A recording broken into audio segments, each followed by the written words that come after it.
Here we are. We did it again, Hightower. The technology. It's It working, I works. think. It I think. works. So my name is Deanna Zant. I am a collaborator, co-conspirator, co-agitator here with Mr. Jim Hightower.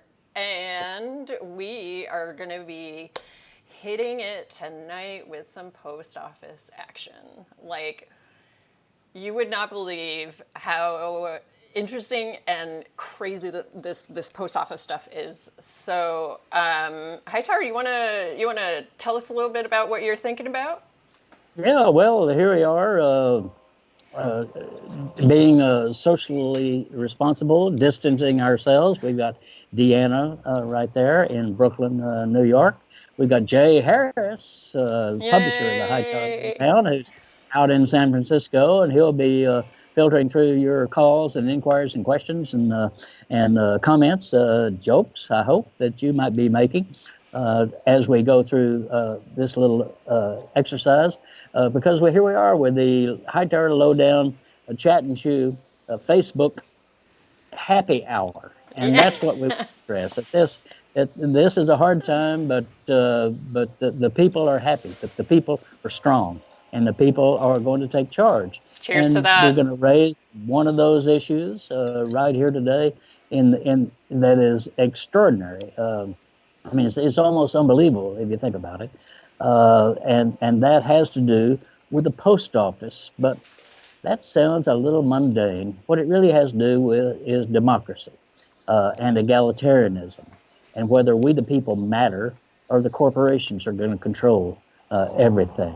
And so, to help us get guided through this process, invited a longtime pal of mine, Mark Dimondstein. He is president of the American Postal Workers Union. There he is. Look at his face. So There there he he is. is. And Mark, you think of a labor leader being, because the right wing puts out these images. Some big fat guy with money coming out of his pockets, bribe money coming out of his pocket, and a guy is just a goon basically. But in fact, the great labor leaders, of which Mark Dimondstein walks in the footsteps of, are just, I've known a number of them. I knew Tony Mazzocchi. I knew Cesar Chavez, Dolores Huerta. I've known giants in our movement. But there is Mark Dimondstein, who has been president of the Postal Workers Union for now in his second term. A maverick, a rebel, an agitator. He's smarter than a tree full of owls. He is a leader who actually leads, which is pretty unusual, believe it or not. And he's gutsy. And he believes that battling the bastards is just about as much fun as you can have with your clothes on. Right, Mark? You and, got to and take them on. glad to be here tonight, joining and doing it. And this happy hour, and go ahead and pull a cool one out of the cooler there. Have a sip of wine or whatever your libation is. It might be sparkly water. Who knows? But I'm drinking a real ale here, Axis IPA from Right here. Texas, and I'm not pushing this. This is not a commercial for Axis IPA, which is a great brewery down in Blanco, Texas. But what I'm saying is local beer. Wherever you go, get the local beer, because that's going to be the best and the freshest and the most refreshing that you can have wherever you are. So, Mark Dimondstein, let us talk a little bit about the Postal Service. But before we get into that per se, and by the way, we want all of our listeners to be thinking about your own experience with the post office. Maybe you're postal workers or you're customers of the Postal Service. You have some comments about it, about what's been great about it, and why this is a public service worth preserving and indeed expanding. So, Mark, right now we have what I call Trump anity, which is some combination of antics and insanity that's coming out of the White House. In the midst of this coronavirus crisis that we have in America, suddenly, one night in March, in the darkness of the White House, a dim bulb lit up in our president's head. And he said, Eureka, this is a chance to kill the post office. What is that about? He's using the pandemic to try to destroy the public postal service? Well, Jim, let me start by first thanking you both to have me on the show and for your terrific support for the public commons, of which the post office is such an integral part, and the support of the lowdown and your many listeners. The White House has an agenda, and they are using this pandemic. And let me just explain to the listeners very quickly what's happening to the post office because of the pandemic. So obviously, first and foremost, postal workers are out there on the front lines, essential workers in very difficult and dangerous times. And we're in awe over that. We're not the only workers out there, transit workers, grocery store workers, meat packers, truck drivers, and of course, our healthcare personnel. And it underscores that it's the workers that make the world go round once again. But and we're out there in the pandemic carrying out the mission of the Public Postal Service, which is to bind the country together, get medicines into people's homes, healthcare information in people's homes, pension checks, stimulus checks, census information, vital goods. And yet it's ironic that this very pandemic, which the people of the country greatly appreciate the role of postal workers out here, but the very pandemic is causing an economic crisis for the whole country. And the post office is no exception to that. So what's happening, and often the public doesn't realize this, but the Postal Service gets no tax dollars. It runs solely off postage and postal products. And that's what enables the post office to go to every address in America, that universal service mandate, no matter who we are, where we live, one uniform rate, and one reasonable rate. And so it's amazing. Let me just say, Mark, you can go down and you can buy a stamp for 55 cents, right. and put that, and that missive that you send out will go anywhere in America. It will go to the bottom of the Grand Canyon. It will go to the deepest part of the Everglades. It will go by boat. It will go by mule. It will get out to wherever you send it for 55 cents. An incredible service. And there may be a guy in a mule with a hat like yours too, Jim. But you know, and it's magical. It's often taken for granted. But in times of crisis, there is I think, a heightened recognition of how valuable the post office is. But here's what's happening economically: mail volume, and therefore revenue, has just drastically and precipitously fallen. And it makes sense when you think about it. What restaurant is mailing coupons to our homes? The restaurants are mostly closed. What retailer, small business, is saying, come into my place and shop, whether it's the local hardware store, the local stationery store, the local supermarket, might be sending something. But it's rare. And even grandpa like me can't get to the store to buy the birthday cards for the granddaughter who had her birthday a few weeks ago and put it in the mail. So you have a precipitous drop in mail volume, which is causing a precipitous drop in revenue. And while packages are temporarily up, it doesn't make up the difference. And what's going to happen is sometime this summer or late fall, at least according to the Postal Service itself and their modeling, the post office is literally going to run out of money. So now what do? You had tremendous bipartisan support for relief. They gave tons of relief to the darn corporations. $500 billion in the first big stimulus package. They call it the CARES package. The House had a request for $25 billion. The Senate had a request for $13 billion. So that's bipartisan. The Postal Board of Governors, bipartisan and majority Republican, had a similar request out there. In normal times, you would think that if one chamber wanted $25 billion and one chamber wanted $13 billion, what would you have? 18, 19, 20 billion. This White House said there will not be an incentive package if the Postal Service is taken care of. And we are friends, and we have a lot of friends on both sides of the aisle, but they weren't strong enough to, what we say, flip the script and tell this White House that there won't be an incentive package unless the public commons is included, and the public postal service is taken care of. And so you ask why? They literally have an agenda. It's not because Donald Trump hates Jeff Bezos of Amazon. There may be something there. Maybe that's a game, but that's a cover for what's really going on. And when the press covers that, it drives me up the wall a little, because what's really going on is this administration, the Heritage Foundation people that for decades have wanted to rip up the post office, sell it off to private corporations, had great influence in this White House.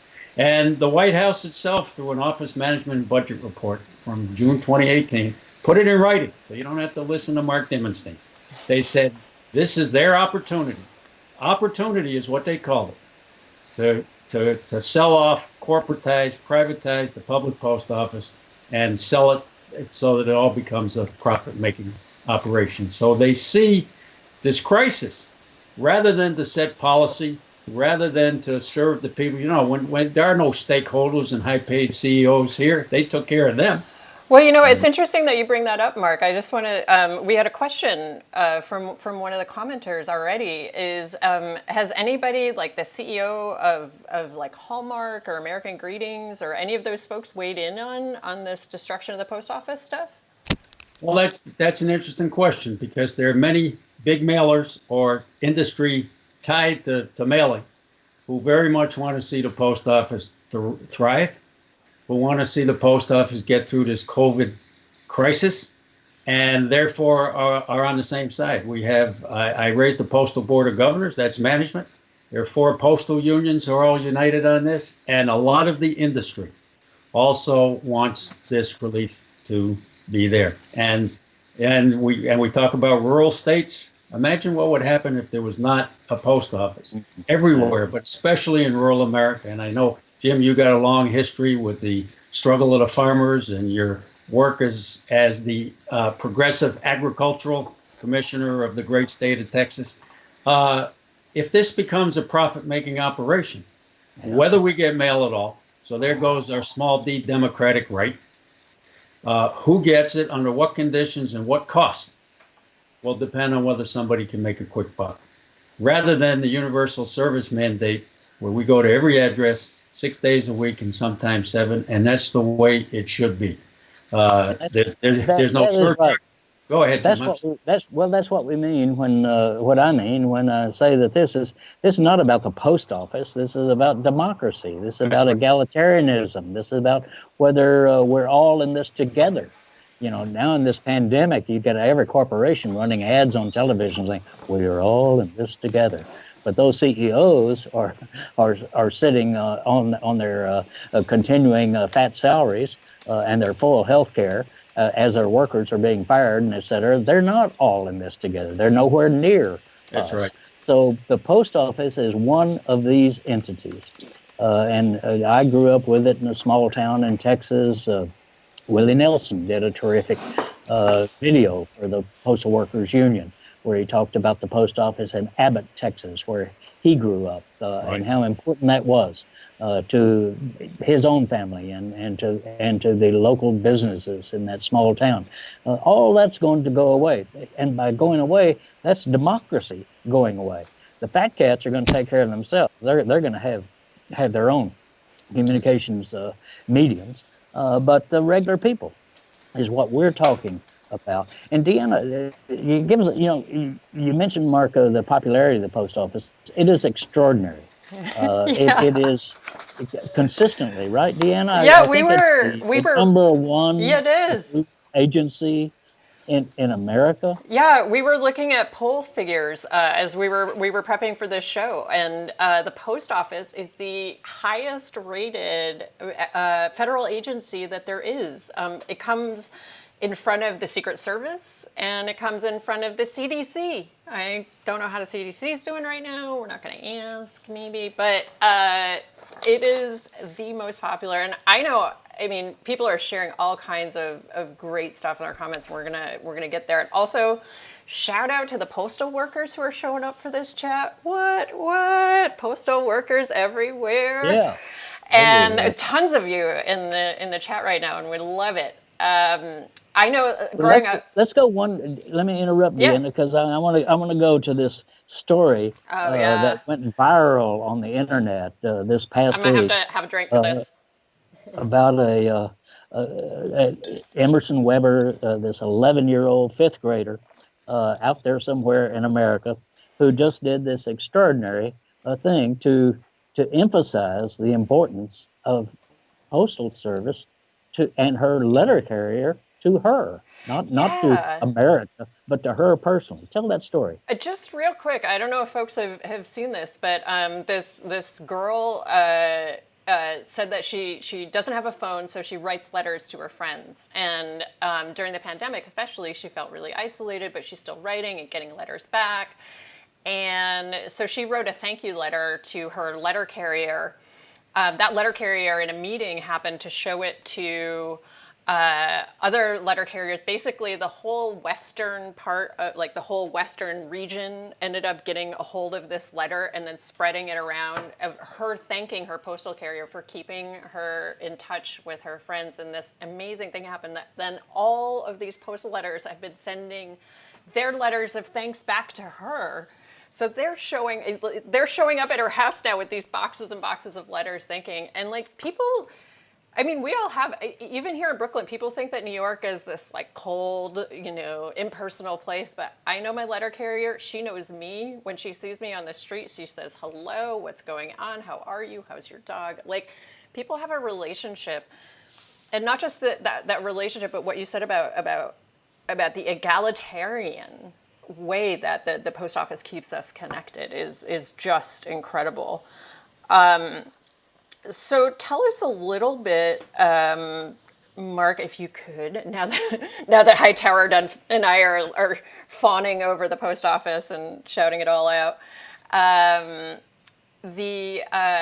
Tell us a little bit about why privatization is so attractive and why everyday folks shouldn't be fooled by that. I mean, most people in our world get that privatization is bad, but specifically, why is it bad for the Postal Service? Well, it's bad really for any government service and government entity because it turns public service and something that's, it's not called the United States Postal Business. It's called the United States Postal Service. Mm-hmm. It's not here to pack away. It doesn't pack billions away. It doesn't reward shareholders. The people are the shareholders who are rewarded by getting their mail and packages and being able to send and receive. So, so what it is, and there is some misunderstanding around because there's a constant drumbeat. We don't have enough Hightowers out there in the world. There's a constant drumbeat that somehow privatization is more efficient, prices will go down, costs will go down, and it's all what probably Hightower would say is bullshit and baloney, or one of those two things, or some combination. What happens is actually prices go up, service goes down, and workers' rights, wages, and benefits also go down with privatization. And here we got 25 to 30 million people unemployed in the blink of an eye almost, tragically so.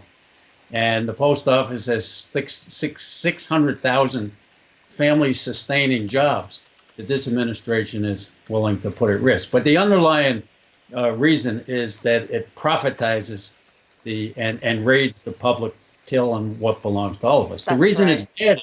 The reason it's bad is that the service then will depend on whether somebody can make money. So costs will go up, service will go down, workers' rights will be attempted to be smashed, union rights will be have a target on our back, and again, if somebody can't make a profit going down a rural dirt road or to an urban center, then the service either is not going to be there or there's going to be excessive surcharges and other types of charges based on distance. Post office is amazing. There's no extra charge for distance. One of the invisible things that the post office does that a private company really couldn't do, and people don't even think about this anymore. We're a mobile society. People move. I've moved. I don't know how many times in my life, but let's say it's 6, 7, or 8 times. My mail was forwarded.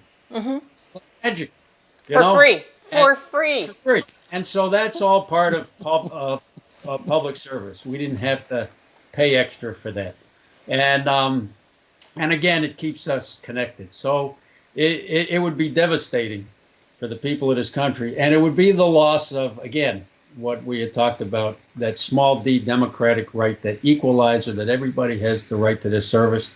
It enables, there's a lot of small business. I had a friend of mine telling me a week or two ago who's starting a business, still working full time, but starting a business, that if it weren't for the low cost rates of priority mail and the postal service, he could not even get started.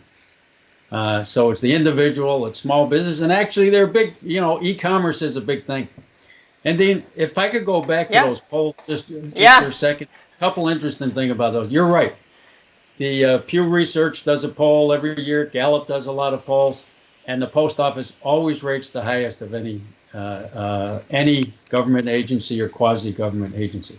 This year, we rated even higher, and I think that's an appreciation for what people see postal workers doing during this crisis. Absolutely, and we really. Sorry, go ahead. Yeah, but but here's what I think is maybe most interesting. The poll was 91%, which is the highest I think it's ever been. But it was equal amongst those who identified as Republicans and those who identified as Democrats. So for people of the country, this is not a partisan issue. The White House is making a partisan issue. But this is an issue about our rights, our service. And the other interesting thing about these polls is the post office rates very high with younger people. That's right. So younger people are using the post office differently. They may be using it more for e-commerce, but nevertheless, they realize if e-commerce is going to work for them and they're going to shop from home, you have to have a public infrastructure to be able to make sure that we have equal access to that.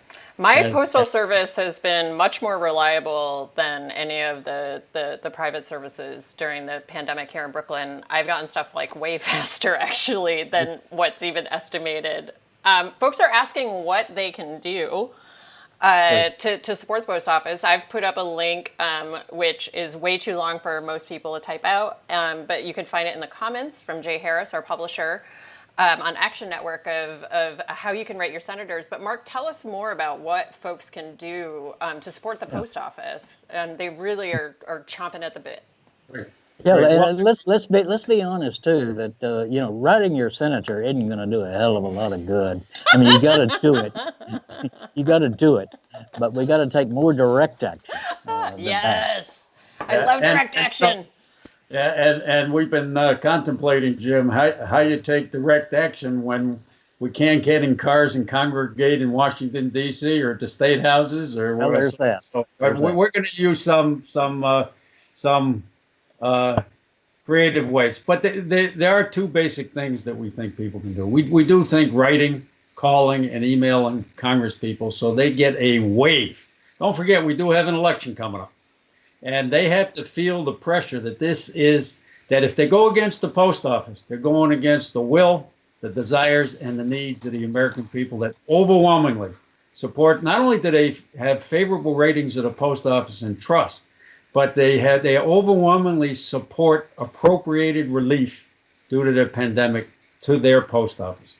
So we need to let all these Congress people know on both sides of the aisle that this has to be a priority, that it has to be dealt with, and whatever they want to call these packages. Some people call them stimulus packages. Other people, there's a lot of welfare for the rich in there. Yeah. We want to talk about stimulus. Stimulating. We try to talk about public infrastructure and rebuilding the bridges and the roads and the hospitals and the schools and the libraries and so on. But whatever we call it, it needs to be there. So that is one thing we would love for people to do. The other thing, there are a number of petitions going around, and those petitions will be delivered through creative means, and it'll get into the media. Folks could go to APWU. I got to say that carefully. It's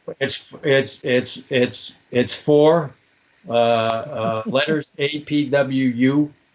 There's a petition on there that you could not only sign, you could share through your social media platforms.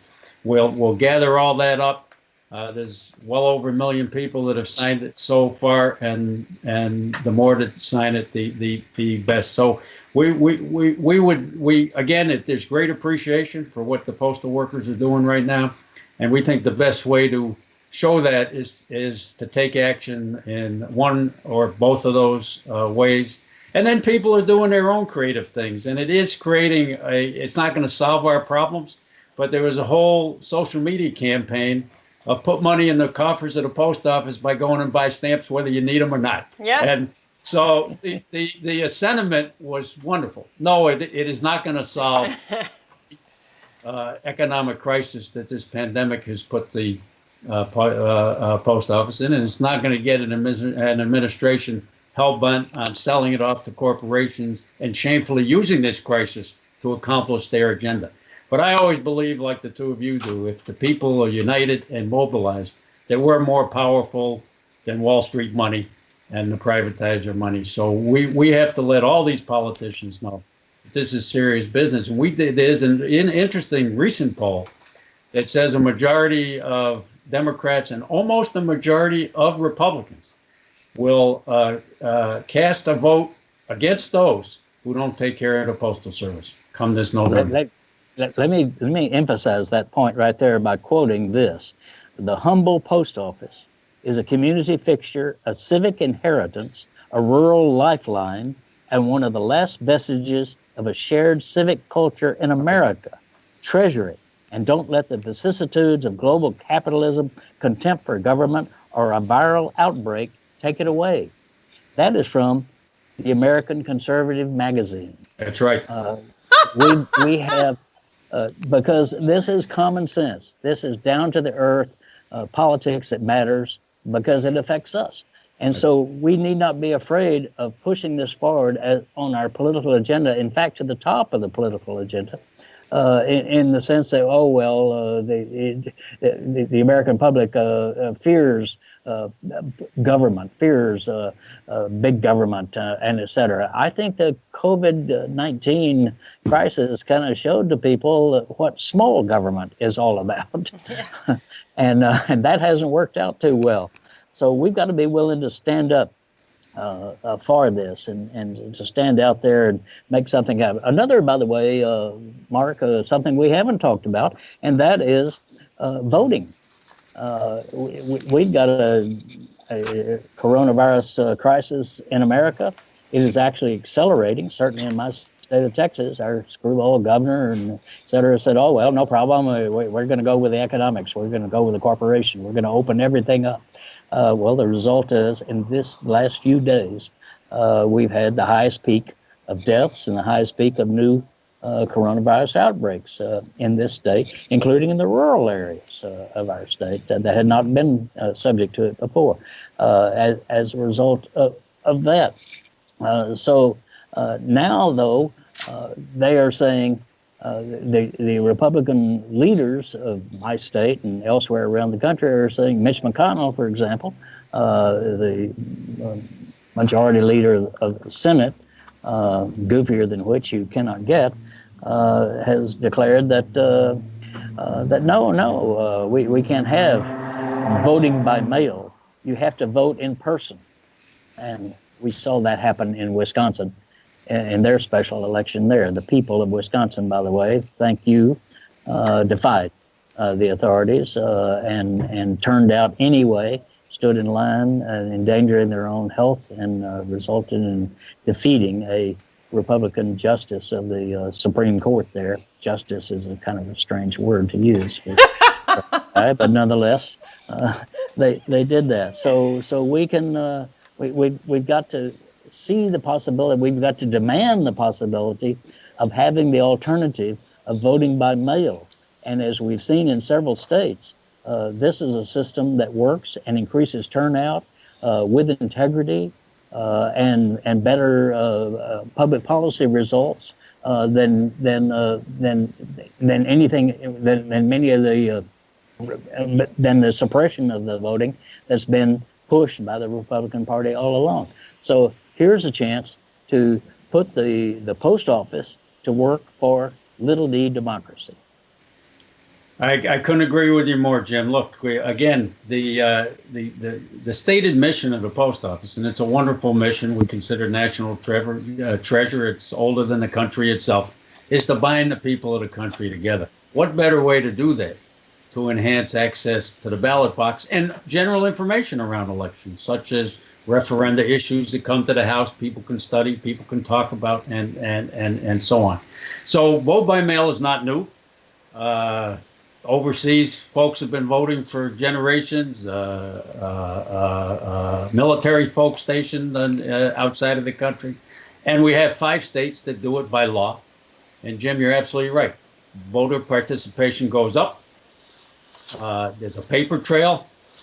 There's virtually zero fraud, and so on. And there are many states, California, for example, which is bigger than most countries on Earth.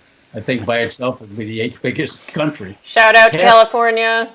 They have no fault absentee voting, and about half the people already vote by mail. Yeah. Now the pandemic makes it clear that if there's going to be access to the ballot box, we're going to have vote by mail really just about across the board. So if we don't have a thriving post office that gets the relief it needs, you're going to see an act of voter suppression in one fell swoop that we haven't seen in modern times, at least since the 1965 Voting Rights Act. Clearly, there were larger acts of voter suppression where African Americans couldn't vote at all, women couldn't vote at all, and working class people couldn't vote at all. But in terms of modern times, this would be a fell swoop, disenfranchising tens of millions of voters if the post office was allowed to die and people were allowed to use this crisis to carry out their agenda. So the postal workers have been serving the people of this country voting by mail. We look forward. It's very interesting that the president himself, who just railed against vote by mail, voted absentee by mail, and we were happy to move his ballot. Did successfully with integrity. He has a paper trail, and we do that for tens of millions of people, and look forward to doing it with tens of millions more. Yeah, we have folks here saying that they're happy to vote by mail, and that they've in our comments talking about living in Washington State, and they vote by mail, and that's what they do, and it works for them. Oh, magical! And here come the extremes. Be careful. May I offer you the Texas lesson. if it's not stupid by Texas standards, it's not really stupid, and this is stupid. So our Attorney General, who by the way is under indictment, we have an indictment. An indicted Attorney General serving, and he has ruled that the fear of contracting COVID-19 is not a disability. Therefore, it is against state law to vote by mail. He says mail ballots based on disability are specifically reserved for those who cannot vote in person without jeopardizing their health, and that COVID-19 does not qualify. I mean, if ignorance is Let's all just lie and say that we're on vacation. We can all just say, like, I'll be on vacation. Yeah. Well, it sounds like he ought to be indicted for that on top of the other indictments. Yeah. And beware of any pundits that are claiming that people should be voting over the internet and all of this stuff. The internet is wide open. It's a sieve. We're hacked all the time, and the fact is, the Postal Service is private communication. There's sanctity to mail. It's the most secure communication out there. So this has become a very big issue. And interestingly, in Wisconsin, Jim, in Milwaukee, or at least Milwaukee County, I may be off whether it was the city or the county, they had 180 plus polling places were reduced to 5. Right. Now, if that's not an attempt at voter suppression, what is? If it was vote by mail, everybody is at their polling place in their living room. Yep. That's absolutely right. And a lot of people are also in the chat talking about something that you brought up earlier, Mark, was the damage to small businesses.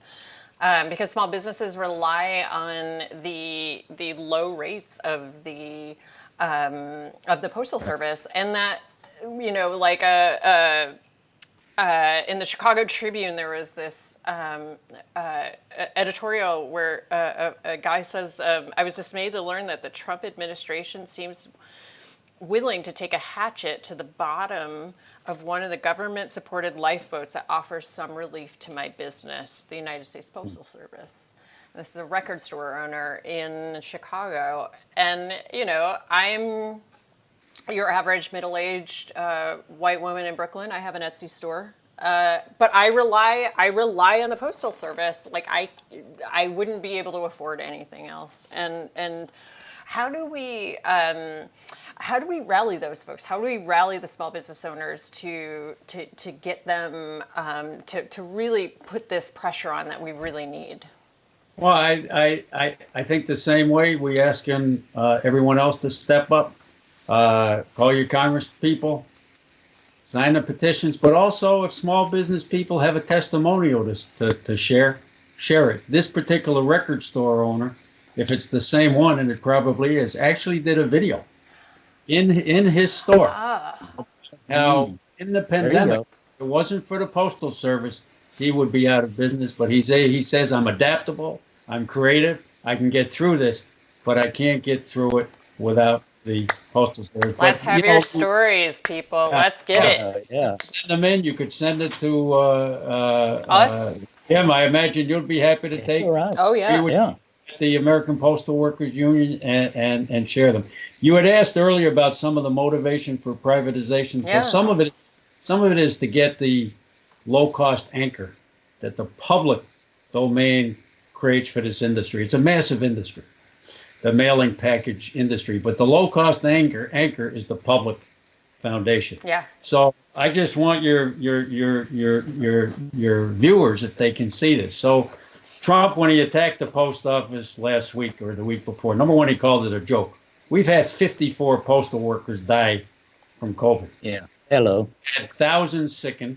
We've had tens of thousands quarantined, more than 10,000 quarantined. So, and the people of the country who are getting their medicines, getting their information, getting vital supplies, being connected with the rest of the world, including your 11-year-old story, obviously don't think it's a joke.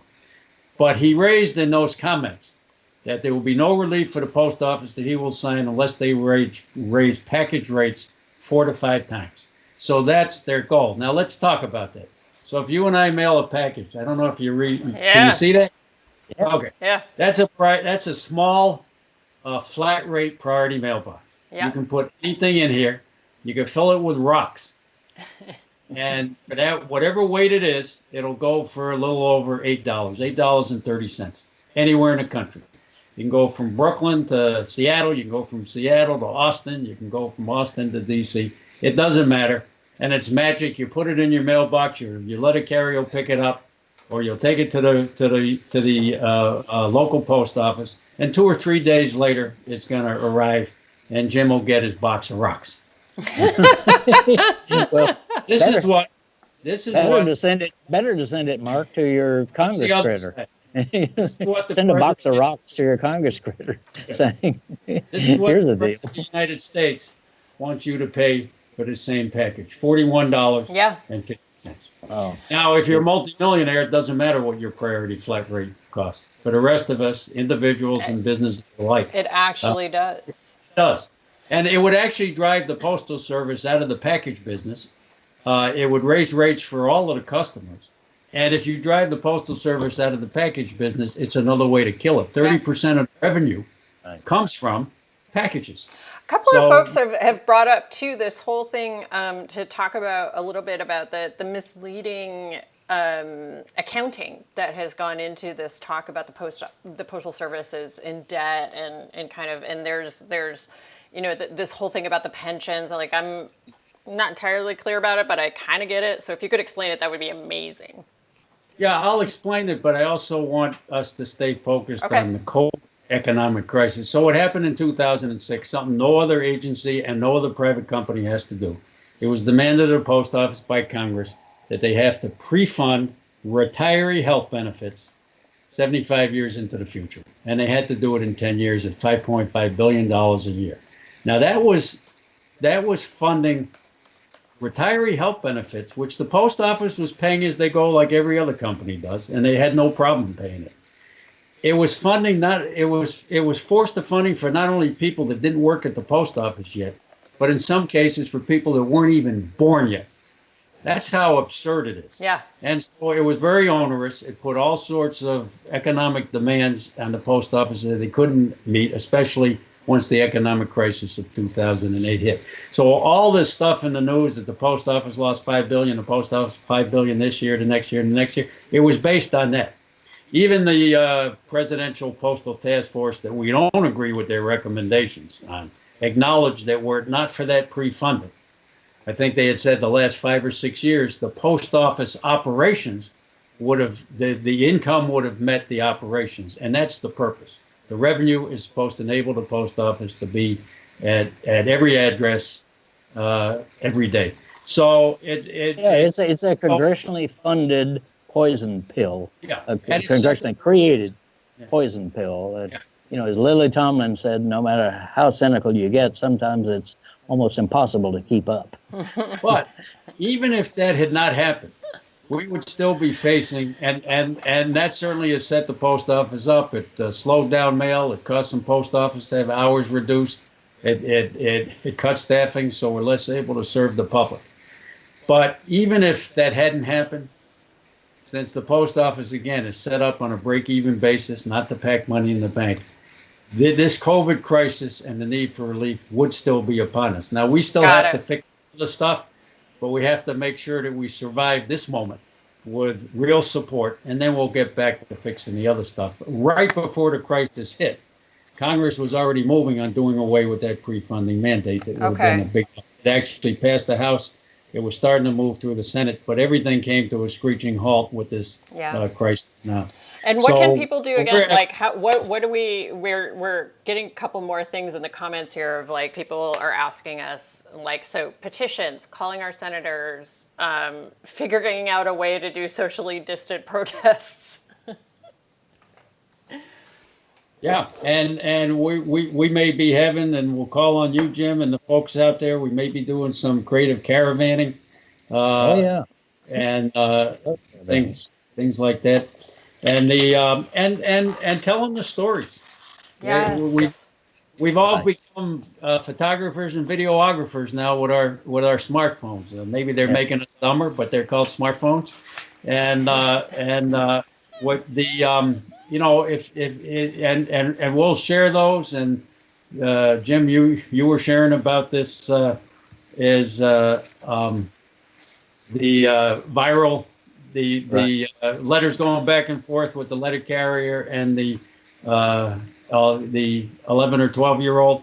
And so some of your stories are very important, and you can send those to apw.org. I'm going to try to get the website, if my wife will help me get it. I've got it up. I've got it up on the screen. That's the website for APW. I was trying to get you our communications website. You could actually send your stories right to that as well, and we'll help spread them. Sounds good. And we had, the other thing is, and the lowdown is part of it. We have a Grand Alliance to Save Our Public Postal Service. 80 national organizations from civil rights, community, farm, progressive, veteran, labor, who are united around defense. Already we're united around defense of the public postal service, because as you mentioned in the opening, this is not a new attack. This is just a more concerted attack under this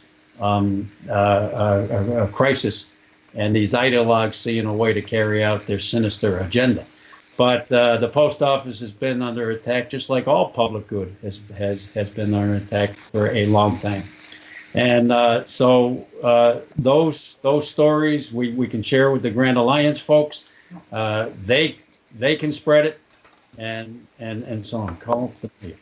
Yeah, that's the grassroots fight, basically. I mean, that's it's what all these fights are about. That we the people have got to stand up to what I call the 6 Bs: the bosses, the bankers, the billionaires, big shots, bastards, and bullshitters, who run roughshod over us unless we stand up.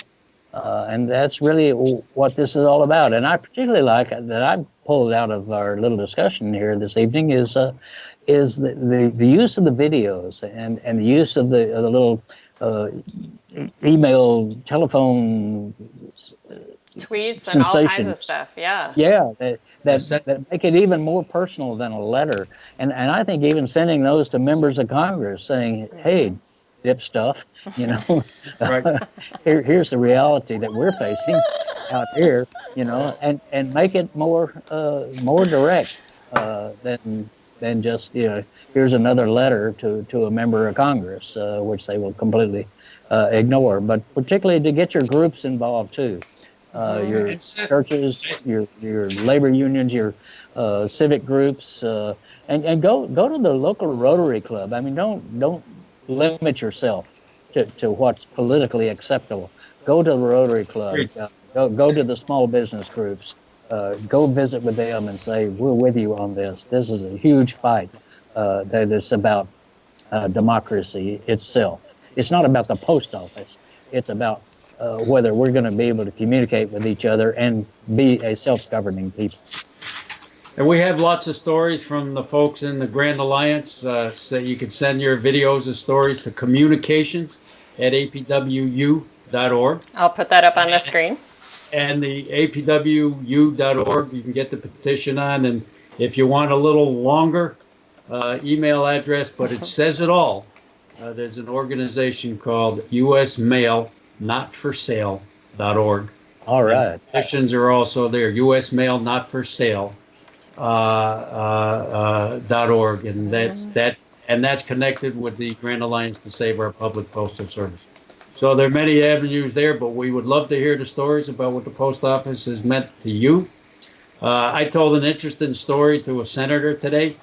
It goes way back, Jim, and it was an elderly uncle of a guy who's not young anymore, but when he was young. And his uncle was born at the turn of the last century, so the late 1800s. Wow. And so his uncle came through the creation of the automobile, because when he was born, there was no automobile, and airlines, and television, and radio.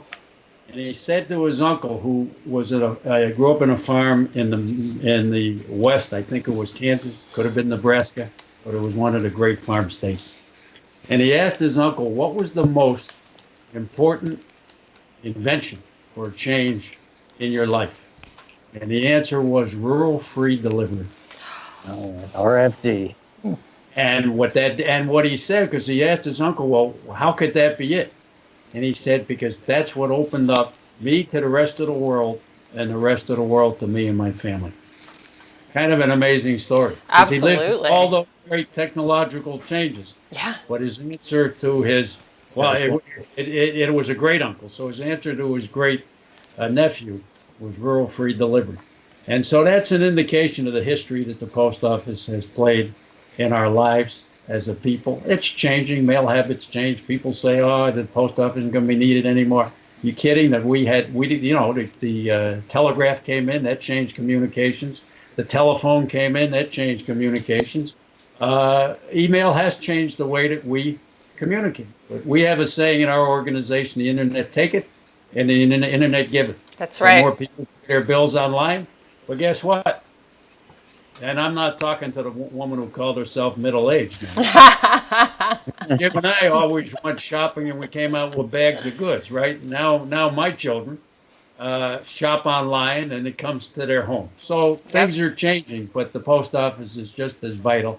And we can do so much more to serve the people of the country and bind the people together, whether it's vote by mail, more financial services, etc. But we have to be able to survive this crisis to be able to do it.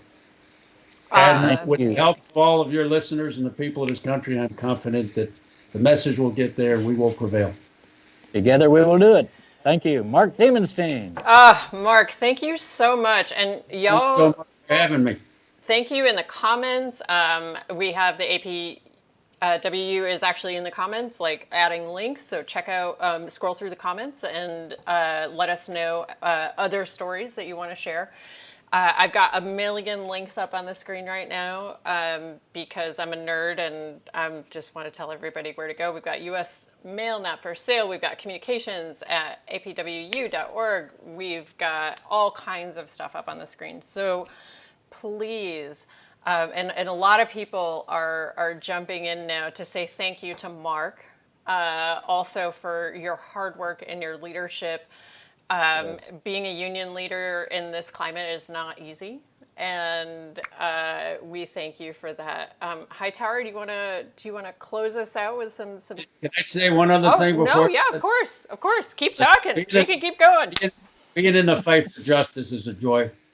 I think crisis also brings opportunity. So this is a tragic crisis, made much worse by this government and their inability to test widely, quickly, and so on. But I also think there's other opportunities. I think we're at a crossroads in the post office in the defense of the common good. But I also think this is a good time for the people of this country to reevaluate what kind of society we want. That's right. And do we want a society where every person, no matter where they work, has paid sick leave? So when the CDC puts out a good policy and says if you're sick, stay home, you can afford to do that versus having to come to work to be able to pay the rent or put food on the table. That is The question of absolutely right. Medicare for all, because if we all have health insurance, we're all healthier and we're protecting each other in the process. There's no, this idea that we're each an island unto ourselves is wrong to begin with, and this pandemic should blow that away. So I think there's opportunity in crisis. And before Jim closes out, I just want to thank him so much for his work. Yes. His listeners may not know that one of the most popular speakers at our national conventions of the American Postal Workers Union is when Hightower comes. And even though he likes to poke a little fun at me, and, and people get a kick out of that. The humorous message is a serious message that is really welcomed by postal workers who are so proud of our mission, work so hard to carry it out, and to know that there's allies like Hightower and the lowdown and the people around it is a real encouragement to us. I just wanted to have the chance while we had your listeners on, Jim, to give you a big shout out as well. That's terrific. Thank you, Mark. But it's something my old daddy. You gotta beware of Texans telling daddy stories. But I had a pretty good one, and and his he didn't know he had a political philosophy, but he did, and he expressed it to me periodically in these terms. He said, "Everybody does better when everybody does better," and that's what we're fighting for. Thank Right. you, Mark. Great. Thank Thanks, you all. y'all. And let's give another shout out to all the postal workers who showed up in our Yes, comments. yes. Thank you. Y'all are keeping us going. Thank you so much. And thank you, Mark, for your leadership. Thank you, Hightower, for all the things and all the giggles that I get to have every day working with you. And we will see you all soon. Please keep leaving stories and comments in here and send your stories in. And mad love and solidarity to everybody who tuned in with us. Thank you all. Thank you all.